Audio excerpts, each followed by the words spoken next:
ನಮಸ್ಕಾರ. ಯಾರ್ಯಾರು ಸಬ್ಸ್ಕ್ರೈಬ್ ಮಾಡಿಲ್ಲ ಸಬ್ಸ್ಕ್ರೈಬ್ ಮಾಡಿ. ನನ್ನ ತಮ್ಮನ ಗರ್ಲ್ ಫ್ರೆಂಡ್ ಮದುವೆ ಇತ್ತು. ಅವನಿಗೆ DJ ಆರ್ಡ್ರ್ ಬಂದಿತ್ತು. ನಾನು ಅಂದ್ಕೊಂಡಿದ್ದೆ ಅವನೇನೋ ಫೀಲಿಂಗ್ ಇರೋ ಹಾಡಾಗ್ತಾನೆ ಅಂತ. ಬಟ್ ಅವನು ಇಲ್ಲ DJ ಹಾಡಾದ್ರೂ ಆಗ್ತಾನೆ ಅಂದ್ಕೊಂಡಿದ್ದೆ. ಅವನು ಅವಳು ಮಾತಾಡಿದ ಮಾತುಗಳನ್ನ ಹಾಕಿದ್ದಾನೆ.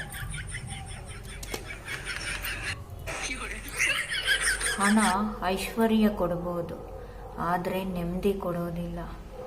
ಹಣ ಒಳ್ಳೆ ಬೆಡ್ ಕೊಡ್ಬೋದು, ಆದರೆ ನಿದ್ದೆ ಕೊಡೋದಿಲ್ಲ. ಹಣ ಊಟ ಕೊಡ್ಬೋದು, ಆದರೆ ಹಸಿವು ಕೊಡೋಕ್ಕಾಗಲ್ಲ. ಹಣ ಬಟ್ಟೆ ಕೊಡ್ಬೋದು, ಆದರೆ ಸೌಂದರ್ಯ ಕೊಡೋಕ್ಕಾಗಲ್ಲ. ಅದಕ್ಕೆ ನಿಮ್ಮ ಹತ್ರ ಇರೋ ಹಣ ಎಲ್ಲ ನನ್ನ ಬ್ಯಾಂಕ್ ಅಕೌಂಟ್ಗೆ ಟ್ರಾನ್ಸ್ಫರ್ ಮಾಡಿಬಿಡಿ. ನೀವು ಸನ್ಯಾಸಿ ಆಗಿಬಿಡಿ.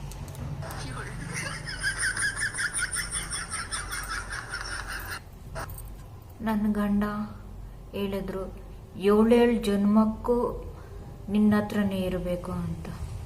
8ನೇ ಜನ್ಮ ಬೇರೆಯವ್ರ ಹತ್ರ ಇರಬೇಕು ಅಂತನ.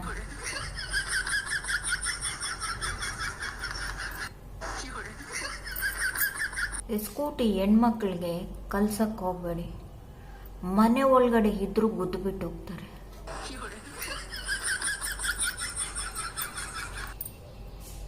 ನನ್ನ ಫ್ರೆಂಡು ಮದುವೆ ಹೋಗೋದಿಕ್ಕೆ ರೆಡಿ ಆಗಿದ್ಲು.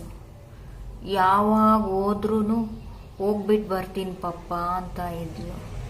ಈ ಸತಿ ಹೋಗ್ಬಿಟ್ಟು ಬರ್ತೀನಿ ಡ್ಯಾಡಿ ಅಂದ್ಲು.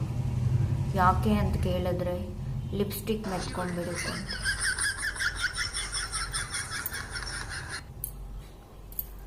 ಕೆಲವೊಬ್ರು ಹೋಟೆಲ್ಗೆ ಹೋಗಿ ಹೆಂಗ್ ಸ್ಟೇಟಸ್ ಹಾಕ್ತಾರೆ ಅಂದರೆ ನಾವೇನೋ ನಮ್ಮ ಮನೆಯಲ್ಲಿ ಸಗಣಿ ತಿನ್ನೋರ್ತಾರ.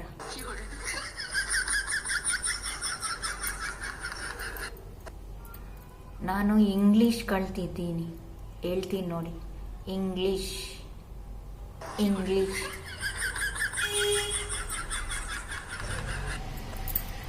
ನನ್ನ ಫ್ರೆಂಡು ನನ್ನ ಹತ್ರ ಹಣ ಕೇಳಿದಾಗ ಭಯ ಆಗುತ್ತೆ.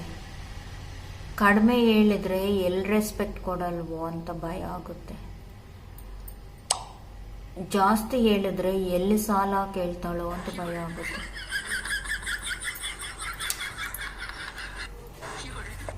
ನೀವು ಮುಂದೊಂದು ದಿನ ನನ್ನ ನೋಡೋಕ್ಕೆ ತುಂಬ ಕಷ್ಟ ಪಡಬೇಕಾಗುತ್ತೆ ನೋಡಿ. ನಾನು ನಿಮ್ಮ ಕಾಲ್ ರಿಸೀವ್ ಮಾಡೋದಕ್ಕೂ ತುಂಬ ಕಷ್ಟಪಡಬೇಕಾಗುತ್ತೆ. ನನಗೊಂದು 500 ರೂಪಾಯಿ ಸಾಲ ಕೊಟ್ಟು ನೋಡಿ.